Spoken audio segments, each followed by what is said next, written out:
Assalamualaikum warahmatullahi wabarakatuh. Halo anak soleh dan soleha, bagaimana kabarnya? Semoga kalian selalu dalam keadaan sehat ya. Pada kesempatan kali ini kita akan belajar akidah akhlak tentang materi menghindari sikap tercela, egois, berkata kasar, dan berbohong. Untuk mengawali pembelajaran kali ini, kita awali ya dengan membaca basmalah. Bismillahirrahmanirrahim.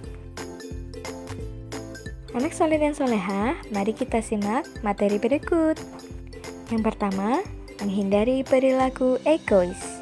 Adakah yang tahu apa itu egois? Egois adalah mementingkan diri sendiri. Egois berarti kamu tidak peduli terhadap kesulitan orang lain dan selalu mendahulukan diri sendiri daripada orang lain. Sikap ini harus kita hindari ya, karena dapat merugikan diri sendiri. Selain itu, anak yang egois tidak akan disukai oleh Allah. Padahal Allah sudah memerintahkan kepada kita agar saling menyayangi sama dan saling menolong ketika kesulitan. Berikut ini ciri-ciri perilaku egois. Pertama, hanya memikirkan kepentingan diri sendiri. Tidak peduli terhadap perasaan orang lain, selalu ingin menang sendiri, merasa dirinya paling benar, dan merasa dapat hidup sendiri tanpa bantuan orang lain. Wah, jangan sampai ya kita memiliki sifat atau ciri-ciri perilaku di atas. Sebab dengan memiliki ciri-ciri perilaku egois tadi, kita akan mendapatkan akibat yang bisa merugikan diri sendiri. Apa saja akibatnya? Yang pertama, akan dijauhi oleh orang-orang di sekitar kita. Yang kedua, tidak akan disukai orang lain. Kemudian, orang lain tidak akan memperdulikan kita. Lalu, bagaimanakah cara agar kita terhindar dari sikap egois? Yuk kita ikuti cara berikut. Yang pertama, menyadari bahwa manusia tidak dapat hidup sendiri. Yang kedua, mencintai sesama manusia. Kemudian yang ketiga, membiasakan diri untuk saling menolong. Perilaku tercela berikutnya adalah berkata kasar. Berkata kasar adalah mengucapkan kata-kata yang dapat menyakiti hati orang lain. Contohnya, mengucapkan kata-kata yang kotor kepada orang lain, jelek-jelekan orang lain. Perbuatan tadi dapat membuat orang lain sakit hati, sehingga timbullah permusuhan di antara sesama muslim. Nabi Muhammad SAW adalah suri tauladan kita.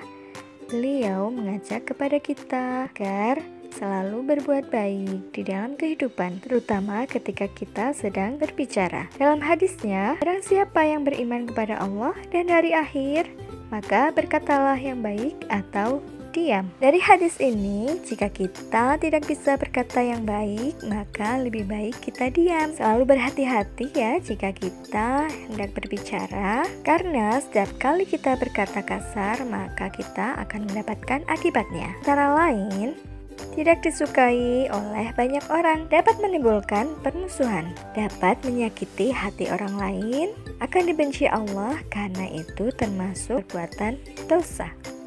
Lalu bagaimana cara kita menghindari berkata kasar? Yang pertama, biasakan ya berkata yang baik. Kemudian berhati-hati ketika akan berbicara. Berpikirlah terlebih dahulu sebelum kita berucap.